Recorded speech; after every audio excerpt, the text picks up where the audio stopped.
Thanks so much for tuning in to the David Pietila podcast. In today's episode, I have a great conversation with Zach Evans of bestpianoclass.com and Become a Piano Superhuman training. Zach has done an incredible job of building a reputation and a business within the music industry.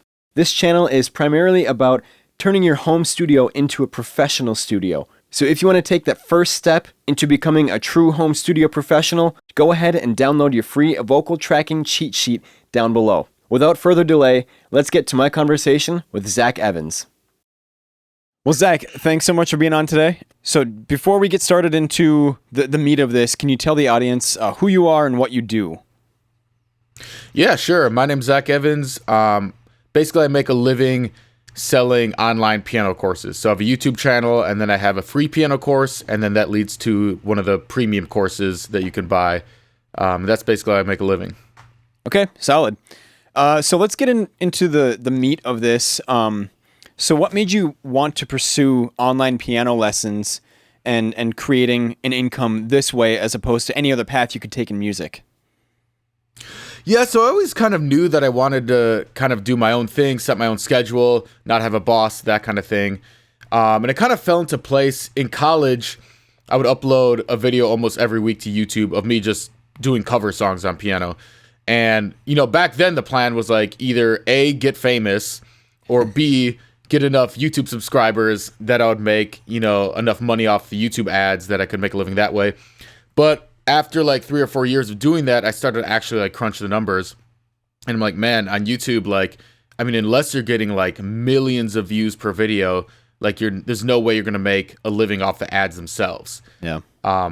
So I started looking up other ways to like make money, because at the time, after doing it for 3-4 years, like my channel was getting a couple thousand views a day just like on old videos, because I had like 100 of them on YouTube. Oh, solid. Okay. So yeah, when I was in Nashville, I went to this entrepreneurship meetup group, and every week they would have like a different topic they would talk on, and they started talking about membership sites.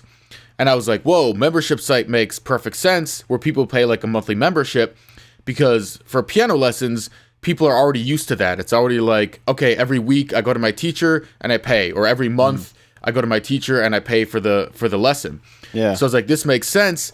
Plus the fact, okay, if in the first month, let's say you get 10 people to sign up at, let's say, $20 a month, now you're making 200 the first month. But then the next month, if you add 10 more people, you're making an extra 200 on top of the original 200 of the people still paying that month. And then, the next month you can make even more. So you can basically like stack your income as opposed to like hustling for money every single month. Right. And then one thing that kind of does is it frees you up to just keep adding people without taking the time to give them individual piano lessons. Exactly. And people ask me nowadays, like, why I don't teach like in-person lessons anymore. And it really is to the point where like, okay, like let's say, even if I could make like $150 for like an in-person lesson, if I spent that same time making another video and putting it on YouTube, I'm not going to make $150 instantly, but over the course of like that video being up for 4 to 6 months, I'll probably make over $150 off of it. And then plus the rest of my life, I could make, money off that video essentially. Right. Yeah. The term for that, for people who don't know, is evergreen. Evergreen content is stuff that just continually makes money. Like Zach's videos, he's got content out there that's always going to be making money as long as it's up, as long as YouTube doesn't take it down or he doesn't get canceled or something. Yeah, and that's why I love YouTube. Like, people are really trying to get me on TikTok. Like, my friends are like, yo, you got to start a TikTok. And I mean, don't get me wrong, like, you can definitely make a lot of money off TikTok if you're like, really good at doing it. Mm-hmm. But what sucks about TikTok or Instagram or Facebook or any of these other platforms is like, you put a post on Instagram or TikTok, it gets views for the first 2 days, and then nobody ever sees it again because like it's down in your feed. So it's like, man, if you spend a lot of time making a really, really good video and put a lot of effort into it, it's like, I want that video to be around forever. I want to put it on YouTube, and 10 years later, people are still watching that video and it's still bringing in views. That's a really good point. What do you think about TikTok and Facebook for marketing, and then having like your YouTube be the end goal for them? So market on TikTok or Facebook with short videos and then bring them to YouTube. Do you think that's something that could work out? I think it can, but it's just a matter of how much time you have and how much energy you have in the day. So like, okay, Like, I think it's better to just dominate one platform 100% and like really put your energy into there. And then if you have a little bit of extra time and you're like, okay, yeah, let me, like, for example, my YouTube videos, I'll post them on Facebook, but I don't re-edit my YouTube videos for Facebook. So for example, on my Facebook page, like in the middle of the video, it's like, subscribe to my channel, which makes no sense because it's a Facebook page. Right. But it's just not worth the effort of me like redoing the video for Facebook because Facebook is kind of just extra for me. You know what I mean? Okay. And same thing with, kind of TikTok. So people can probably figure out too, like what you're talking about when you say subscribe to my channel, right? Like they typically know it's YouTube, right? Or am I just... Yeah, I think people get it like, oh yeah, he just uploaded the same one. But they're like, as long as the content's good, it doesn't really matter that much. Yeah, that's a good point. So dominate one channel, one method, and that's the secret to your success, is dominating that one platform. Yeah, because there's just so much that goes into each platform and figuring out how it works and how the algorithm works and like even on YouTube, like I think on any platform, I think quality is super important and figuring out what quality means to your audience and how to get, and not just quality like, oh, like the video is good quality, like it's not grainy, but quality as in, are you giving people exactly what they want? Are you giving people not just the content they want, but also are you saying it in a way that's motivating and that keeps people watching your videos? You know what I mean? Yeah. So that's like, for example, TikTok, I tried, cause I do like covers, like collaborations with singers. Okay. And I'll just put them on like my Instagram reels and I post them to TikTok and they're getting like no views. And then, and it makes sense cause I'm looking at like other TikTok videos and it's not just somebody singing, standing there. It's always like cut. Someone's over here. Whoa, they're over there. What? Yeah. It's always like, it's always like very fast moving. Yeah. And I can see that on TikTok. So it's like, if I was going to learn TikTok, it would take a long time to really get the flow of like how to create videos in that kind of choppy sequence that work and like testing a bunch of different things and seeing what like resonates with people. Whereas like YouTube, I know it works for YouTube. I've done it on so many videos. I know what my audience wants. So it's just a matter of like making more videos. Sweet. That is the perfect segue into my next question. How did you grow your audience? Because it's gotten pretty massive over the last few years, and you're killing it. So where did you start, and how did you get it to where it's at? Yeah, the beginning on YouTube was just a grind. I mean, it was literally just every week do a video. It probably took a good like 2 or 3 years before any of my videos hit like even over like 20,000 views or something like that. Wow. Okay.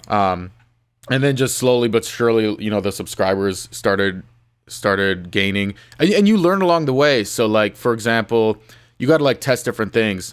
So for example, my teaching videos, some of the first ones I did were tutorials on specific songs. So it'd be like how to play this Justin Bieber song on piano, and I would show people how to do it. And then I uploaded one that was just on like how to play arpeggios.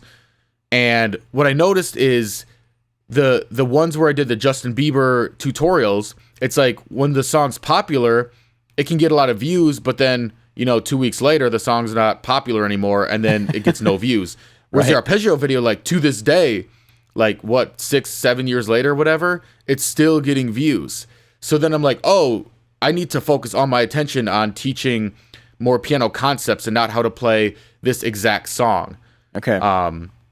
So yeah, you kind of like learn as you go, and then another thing I learned was I did some videos where I wasn't actually at the piano showing them specific things, but I was more talking in front of the camera and teaching them concepts. Like, hey, here's how you should structure your practice routine, stuff like that. And the stuff just didn't hit. It just didn't get views because I'm not, they're not seeing the piano, and that's what people are kind of excited to learn. Okay. Another thing I learned is like, to make stuff super, super easy. Like sometimes in my old videos, I thought I was making it easy enough, and then I would get comments like, hey, you're going way too fast. And then I was like, okay, I need to make this like dirt simple, because I have to realize a lot of the people watching my videos are just complete, like probably most of the people are like complete beginners. But, I wouldn't know that until I make a video, see the comments, oh, I'm doing this wrong. Let me turn a little bit, Yeah. So you did read the comments to kind of guide you. Do you still read the comments? Yeah, typically, I don't spend too much time reading the comments because you can get sucked down a rabbit hole. Yeah. But typically, if I upload a new video, the first like 3 to 5 days, I read all the comments and I respond to all of them. Wow. Basically, my thought is, because like I get so many comments now that it's not an efficient use of my time to go respond to all of them. Yeah. It would take like forever. You know what I mean? Yeah. But in my opinion, like a new video, the first people that are commenting, those are like your ride or die fans. You know, those are people, the second the video comes out, they're subscribed, they're watching it, they're commenting. So like those are the people I want to prioritize, because it's like, yo, if you're giving me this much, this much effort of your own, like I want to give you that same kind of energy back. And also those people are probably going to buy the most, and they're going to share it with their friends, and they're going to tell people, yo, you got to check out this Zach Evans guy, the Piano Superhuman channel. Like, those are the people who are going to be spreading the word. So yeah, interesting. Okay, I'm learning so much here. For those of you who don't know, I started this podcast to help you guys learn about music business and whatnot. But a selfish reason is that if I get to have cool people on, I get free business advice. So it's smart. That's super smart. Yeah, it's pretty cool. So how long did it take you from the moment you started monetizing on YouTube? How long did it take you to go from that point to full-time in music? Ooh, let's see. I'm not exactly sure when I actually started monetizing my YouTube channel, but it was probably like 2 or 3 years in. Okay. So probably another like 3.5 years. Okay. So then what did that process look like from your first dollar to going full-time? How did you, what did you put in place as far as both habits and for building blocks of your business? Yeah, so originally it was, my first dollar was just off the YouTube ads that, YouTube pays out for per view kind of thing. And then, my original idea was, I'll just get more and more subscribers, keep doing videos and grow the channel and then make money off that. So like I did that for like 2 or 3 years more, where I just keep uploading videos, and they're mostly videos of me playing piano. Okay. And, after like 3 years of doing that, I went from making like $1 a day to making like, or $1 a month or something like that, to making like $30 a month. And that's when I was like, yo, this obviously isn't working. Like, honestly, I spent way too much time doing that strategy that obviously wasn't working. Yeah. But it kind of worked out, because then I was getting, 1,000 or 2,000 views a day on my channel, which then motivated me like, hey, if I can get like 1% of these people to like buy something, like that could actually make like real money. I could like increase the amount I'm making per month. So I wrote an ebook. And was that the one you wrote in college? Yeah, the Supercharge Your Piano Practice. Yeah, wow. Yeah, you sold it for how much did you sell it for? It was like $25, but with the discount it was like 15. Okay, solid. Yeah, so I started selling that, and like originally when I launched it, I sold like, I think it was like 8 copies or something. So I made like, $200 in college. It's not too bad. Yeah. I was kind of excited, but in the grand scheme of things, the amount of time I put into it was like, dang, I put in this much work and made $200. Like, definitely not worth the time effort. But like, you learn every time. So then I learned, because the book was about practice strategies and like basically how to be more effective with your practice time. Okay. But you learned like, even though that's really important, it's not what people are looking for. Like, beginners on piano don't even know that exists. They don't know that they need efficient practice strategies. They're just like, yo, how do you play Mary Had a Little Lamb? You know what I mean? Yeah. So you learn like, okay, I need something that people are actually looking for. So then the next ebook I made was lightning fast piano scales, because there's a lot of people who have piano teachers. There's a lot of people that know that they have to learn scales, but they struggle with their scales. So I'm like, this is an actual problem people have, and an ebook that actually addresses their problem. Okay. So once I did that, that one I put on Amazon, and I marketed it a lot better, but it was only like $5. I sold it for $4.99. But that, after I launched that, it was making me like $100 a month consistently. Wow. Okay. Is that still making you money? Yeah, still makes between $100 and $200 every month. Evergreen income. Yeah. Evergreen income, baby. Yep. Yeah. So yeah, that's when and then after that, actually, I wrote that in Nashville, I think. But then after that was when I went to that entrepreneurship meetup group. They started talking about membership sites. Okay. And I was like, okay, this is definitely going to be like, I remember coming home super jacked after the entrepreneurship meetup where I was like, yo, this is going to work. Like, I'm going to make a ton of money off this if I can figure it out, you know? Yeah. So yeah, I started doing the membership site thing, and it took me like a long time. It took me like 9 months to finish it, because I had to figure out how to set up a website. I had to figure out how to take credit card payments. I had to figure out how to set up like you don't have access to this membership level because you haven't paid for it. Oh, and then yeah. I also created like a couple different courses. So I have like a technique mastery course, a play-by-ear course, stuff like that. Okay. And I had to figure out like, if someone has access to this course but not this course, you know, they get access to this page but not this page. Super confusing.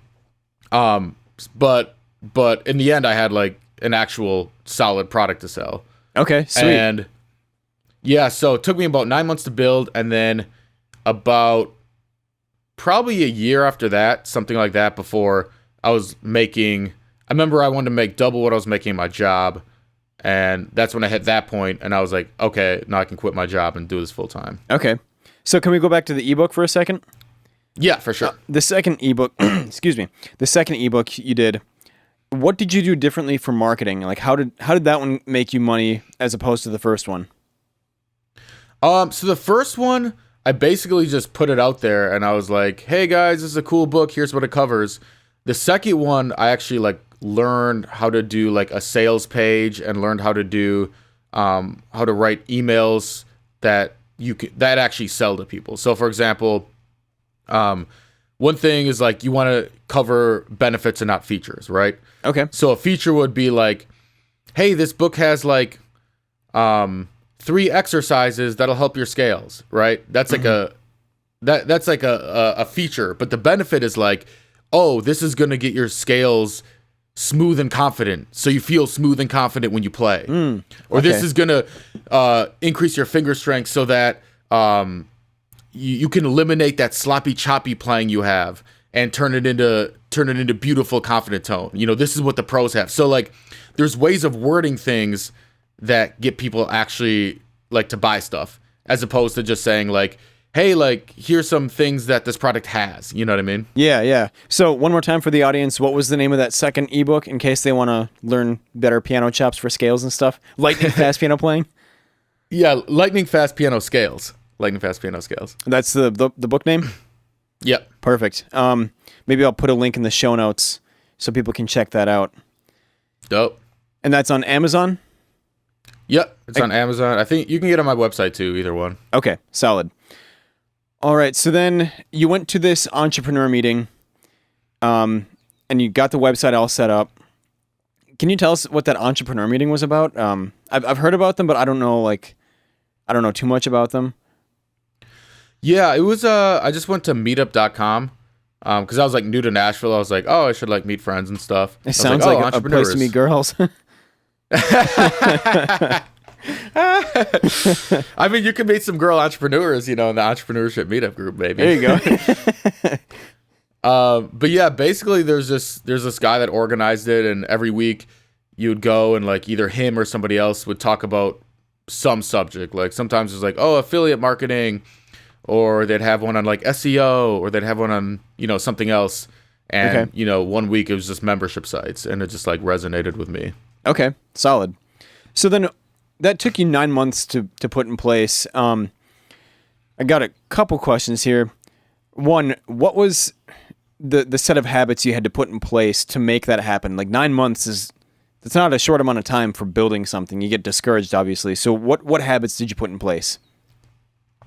Yeah, so definitely, I mean, one thing, waking up early. I would wake up at 6 a.m., and then I would drive to my job, because I worked in this office and they had better internet, because my internet at home was like really bad. Okay. And then from 6 to 9, I would work on the piano site. And it was actually funny because like my boss would come in every day and see me there super early. So he was probably like, dang, Zach's a really hard worker. Really, I was like working on my piano site up until 9, you know? You're just stealing their internet, and yeah, he thinks you're doing great work for them. Yeah. but it also kind of put me in the mindset of like work mode, you know? Okay. Yeah. But definitely, yeah, waking up early helped. And then I'd work most days after work, I'd stay like a couple hours. Okay. And then weekends, I'd get excited because I'd have the whole day, you know, to actually like do stuff. Yeah. Another big thing is I would create these big charts before I started anything. Okay. And I would try to predict exactly every single step that I was going to have to do to finish the course and how long it was going to take. So I'd say like, so for example, step 1 would be like brainstorm what's all going to be in the course. And then step 2 would be like create the outline with all the lessons. And then, you know, step 3 would be like solidify the outline and like edit it so it's like correct. Okay. And then, you know, step 4 would be like video 1. And then, you know, sub under video 1 would be like plan video, script video, record video, edit video. Wow. And then video 2 is plan, script, record, edit. Like for all the videos. And then all the pages would be like set up page, put video on the page, create text, create PDF cheat sheet, you know, for like everything. Yeah. And then it would estimate the time. So like I'd be like, okay, record video, probably hour and a half, right? Edit the video, maybe like 3 hours. You know, and that way you know exactly how long it's going to take to create a course. So it might be like, okay, it's going to take like 54 hours to create this course. Okay. And then you say, okay, well, how long do I have to work per week? So it's like, okay, maybe like 4 hours per day, like 2 hours before work, 2 hours after work. And then maybe like 8 hours on weekends. So you just do the math and it's like, okay, I could do a course in like 3 weeks or whatever the math adds up to. Yeah. And then just put it on your calendar. And that way when you're going through, like you have a very specific thing where you wake up and you just look at your list and you're like, okay, next thing is video number 5. I have to edit. Okay, boom, let's go. You know? Yeah. And because a lot of procrastination is just like feeling overwhelmed and like, oh shoot, I have so much to do. But when that's just the next one step on the thing. All right, that's what I'm doing, you know? Tomorrow morning, I'm going to get up at 5:30 and make a bunch of lists. Like, that is great. Yeah, man, do it. So, the next thing, over that 9-month period, did you ever get discouraged about, like, did you ever get imposter syndrome, that little voice in your head that says you're not good enough, that you can't do this? Did you ever get that? And if you did, what did you do to get over it?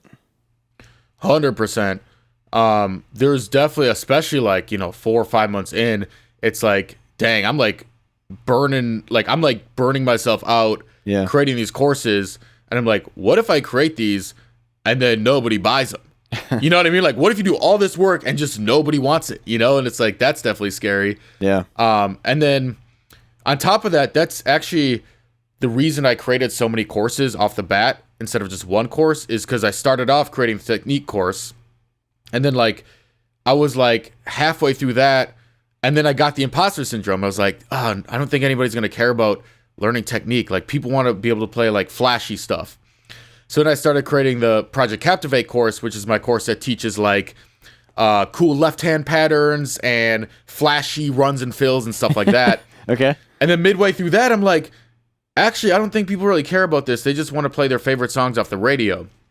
So then I started doing the play-by-ear course, and I got halfway through that, and I was like, man, it's way too hard to teach anybody to play by ear if they don't know music theory. So I kind of have to create a music theory course that gets bundled in with the play by ear course. Yeah. So then by the end of the day, I had like 4 different courses, and then I was halfway through each one. So I was like, well, shit, I might as well finish these. I'm already halfway through. Yeah. So then, I mean, that's part of the reason it took me like 9 months to finish them. Because I had like 4 separate courses and then like all the work that goes into the marketing of all those courses and stuff. So yeah, like, but dude, there was definitely some days I was like, man, is this like retarded? Am I just like doing something that makes no sense? You know, I'm just gonna do all this work and then make no money, like, you know? Yeah. So what did you do to get past that imposter syndrome? I mean, to be honest with you, a lot of it was, I was like super excited at the beginning, and then I got, you know, a month or 2 in, and it was kind of like, well, I kind of got to finish it now because I put so much work in. You know, it's almost like getting excited at the beginning front loads your work, and then you have so much work and you're like, I have to finish it. Otherwise, it's like I wasted all that time. Yeah. Like that's definitely part of what happens. Also, I would read a lot of, or listen to a lot of audiobooks and podcasts. Okay. And that just like, and what I realized, because like a lot of the business books and like self-help books and success books and motivation books, they all kind of say the same thing after you read like 4 or 5 of them, you know, like Think and Grow Rich and like all those type of books, or even like the Tim Ferriss podcast or like that kind of stuff. Yeah. And for a while, like a couple of years ago, I like stopped listening because I was like, oh, they're just saying the same thing over and over. But then my motivation went like way down, and I realized even though they're saying the same things over and over, it's not about learning something. It's about like getting yourself in the mindset of constantly just wanting to push and constantly. And then when you get that imposter syndrome, then you're listening to a podcast and you hear something about the imposter syndrome that they're talking about. You know, you hear some story about some guy who like started from an even tougher position you did, and now he's a millionaire, you know? So you hear that and you're like, oh man, like I could do this. You know what I mean? So that definitely helps too. Cool. You know, I used to listen to a lot more podcasts than I do now. And now I'm focused on like a law podcast, and I focus on certain aspects of different news around the world. And I need to get back to podcasts like the Tim Ferriss podcast, like something that reinforces like, hey, you can actually do this if you just do it, you know? Yeah, no, the same thing happened to me. Like for a while I was getting stuck on like the Joe Rogan podcast, you know, which is cool and like interesting, but like at the end of the day is like, it's not really going to help you business wise, you know? Yeah, I've been listening to a lot of Rogan lately, and it's like, yeah, it's fun to listen to, but just like you said, it's not helping me at all. Yeah.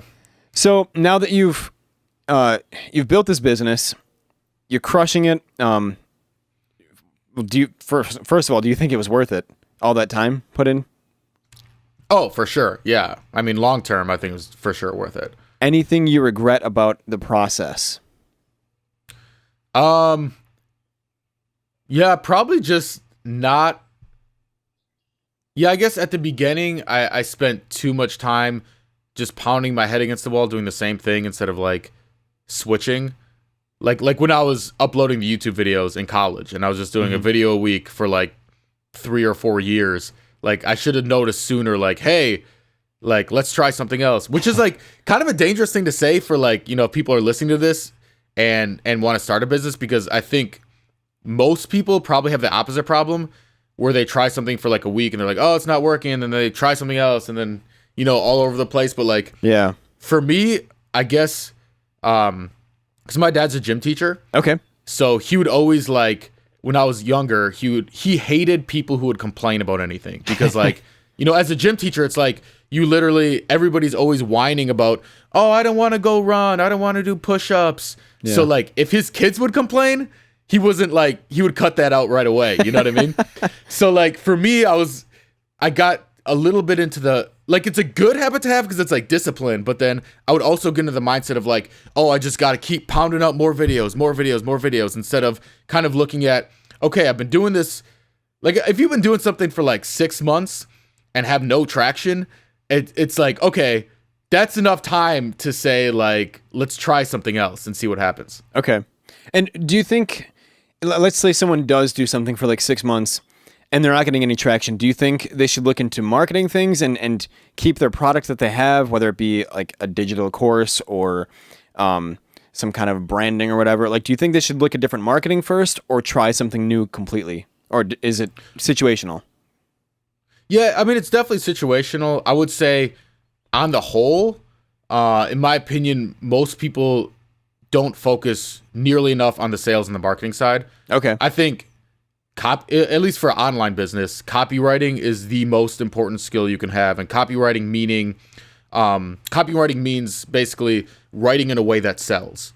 So knowing how to write, like for example, using storytelling, knowing how to use like scarcity and other, there's a lot of hardwired triggers we have in our brain that make us want to buy, knowing how to tap into people's emotions and how to phrase things in a way that make people like respect you and treat you as an authority. Like there's certain ways of writing that no matter how good your product is, like nobody knows how good it is. Mm-hmm. And to be honest, like I've bought products before that are like bad products, but like they had really good marketing, so I bought it, you know. Yeah. Obviously, and the thing is like if you had like the sales and marketing is about how to get people in the door, and then you have to have a good product for like long-term success. You know what I mean? Yeah. So if your problem is nobody's buying your course in the first place, you don't know if your product is good or not because nobody's buying it, you know? So like you have to focus way more on sales and marketing and get people to buy your product. And then once you have a lot of people buying your product, then you can see, oh, if everybody's canceling their membership, if everybody's asking for refunds, then it's like, oh, my product sucks. I got to work on my product. But if you don't have the sales and marketing down, you don't even know if your product's good. I would focus. Typically, I think most people, myself included, when I was first starting out, don't focus enough on sales and marketing. Like I spend an equal amount of time, typically, if I create a new course, doing the marketing for the course as I do creating the course. Wow, that's huge. Yeah. Because the marketing, what goes into it is like, it's not just like, okay, let's say you have a product, right? You want to sell it. So you put a page, you put whatever course, whatever, learn how to make money off the music industry, right? Mm-hmm. And then you put a little button that says buy now. Obviously, that's not going to sell anything because it's just a title and a thing, right? So it's like, okay, now what you want to do is you want to go to all your competitors and see what kind of language you're using on their pages when they're selling their stuff. And not copy it directly, because obviously you're probably going to have different product than theirs, but see how they're framing stuff. You know what I mean? Yeah. And you can kind of like take little things that people use and use it for your own thing. So for example, one guy that I've studied a lot, he does a thing where he breaks it down into how much it would cost per day, right? So if you have something that's $30 a month, you can say in your copy somewhere, $30 a month, that's literally $1 a day. That's like less than the price of chicken nuggets at McDonald's. Like, how much is your dream of making money in the music industry worth to you? Is it worth more than $1 a day? You know, like you might have that somewhere in the copy. Yeah. But that's like something you get from studying other people's success, basically. Yeah, yeah. So like the marketing is like, oh, you study a bunch of stuff, then you create your page. You might do a video. You know, obviously a video is going to take longer to like edit and stuff like that. And then you create the marketing emails, which is a whole nother topic. But there's a lot of that goes into it. This whole episode is just pure gold right now. Thank you so much for being my first guest. This is amazing. I got a few more questions here, and then I know you're a busy guy, so I'll let you free soon. So you talked about the music industry. I know it's just like an example, but that's a good segue into this question. What are your thoughts on the music industry today? Like, everyone can put out music. You don't need a big record label anymore. But also, record labels used to be selective and only put out quote unquote good music. What are your thoughts on that and the music industry in general and how people monetize it? Yeah, I'm very kind of libertarian about it, where to me it's like, if someone's goal is just, oh, I want to make music that's creatively I enjoy, and it's like, and I just like it because like it fills my muse or whatever, you know, that's fine. Like you can create that music, but don't be surprised if it doesn't necessarily sell. You know what I mean? Right. And the truth is like people like music, and if you want music that sells, it's probably going to be more mainstream poppy sounding. It's probably not going to have super deep lyrics. It's going to be kind of surface level lyrics. And that's just the way it is. Like you can't like force millions of people to like your music because you think it's good, you know? Yeah. And don't get me wrong, like it's like if you know someone wants to make music that's like, oh yeah, this is deep and this is has like cool chord changes in it or whatever reason it's cool, you know, that's great, but you can't like force other people to buy it. So I kind of just look at it from a practical perspective of like, it is what it is. You know, if you want to make money in the music industry, either figure out how to make money or don't, you know, or just get some other kind of job that you enjoy too and do music as a hobby, you know? Okay. Yeah. So what's your opinion on record labels? Do you have one? I don't know. Yeah, to be honest with you, I don't know like that much about them just because I'm in the music industry, you know, to some extent from YouTube and stuff like that, but I'm not in the industry from that standpoint of really knowing a ton about record labels. Gotcha. But that being said, I have a lot of friends in the industry. Basically, most people that get signed to record labels don't make any money. Like they work on a principle of like, I think the stat was 9 out of 10. I'm pretty sure that I heard that get signed to a record label lose money and you've probably never heard of them before. And then the one artist that becomes Beyonce, right, makes like millions and millions of dollars and ends up basically paying for the failures of all the artists and bands. Wow. And you know, that being said, I've also heard a lot of horror stories about record labels where they'll sign an artist and then the artist will try to put out songs, but they can't like put out songs for 3 years because the record label, you know, has the exclusive contract to anything that they write. And now but the record label's not releasing any songs for them. So it's like they're kind of like trapped in this record label for no reason. Yeah. So you got to be careful for sure if you sign a contract. I mean, yeah, it's like, and at the same time, I see it from the record label's point of view too, because sometimes there's good record labels and they're just like, yo, your music isn't selling, you know, because the record label spends a lot of money recording your album, you know, getting you in the studio, paying the engineer, the producer, doing the marketing. And it's like, if yours isn't selling, they might lose 100 grand on your record because they're trying to promote it and they're spending money on a good recording engineer. So like, imagine yourself in their shoes. If you spend $100,000 on somebody and it's not resonating with an audience and you're not making your money back, of course you're not, you know, going to continue to market that artist. It just doesn't make sense. Yeah, I think that's really important for people to hear too. That was a really good point. Yeah, like if you were in the record label's shoes making the investment, how would you feel if the band failed then? Yeah, it's like, and that's the thing too, is nowadays, like, you really don't need a record label. Like, there's a lot of people doing it independently. Mm-hmm. And I think it's probably easier, like, to blow up and become like world famous. At some point, you're probably going to need a label. Like, a couple people have done it. Like, I think Macklemore did it. And I think Chance the Rapper, like, didn't have, but not both of them have labels, you know, because it's just easier when you have this powerhouse behind you has all the connections, has all the money. But if you just want to make, you know, 70 grand a year doing music, and you can set it up yourself, you know, you can grow your own audience, you can reach out to try to get booked or try to get gigs and stuff like that. You know, you could like have a manager who takes 15% or whatever. And it's probably easier to do it yourself. Interesting.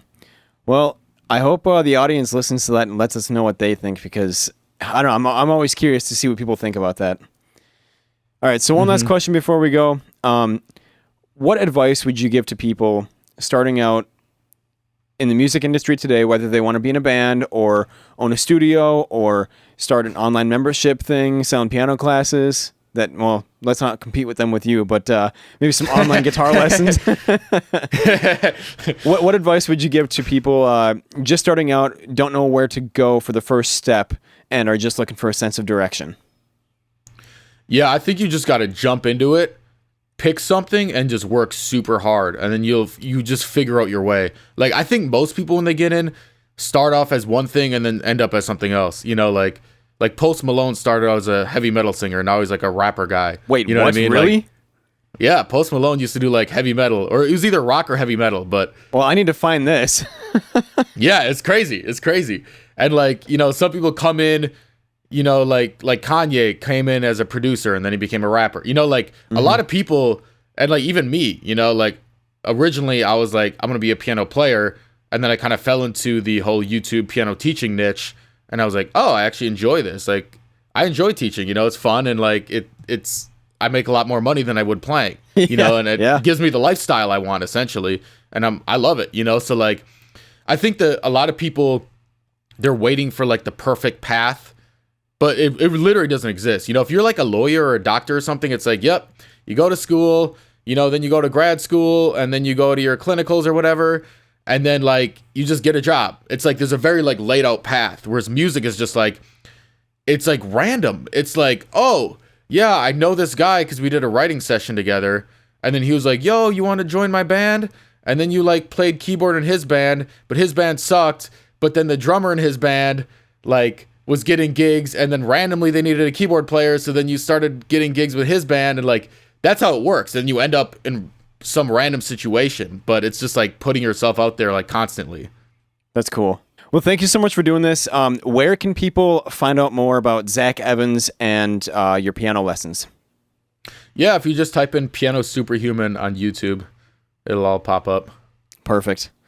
And then what's your website in case people want to buy some piano courses? Bestpianotips.com. Okay, I will visit because I suck at piano. All right, well, thanks, dude. I will catch you next time. And everyone who is listening, stay tuned for the next episode. Thank you so much for tuning in today, and I will see you then. Thanks.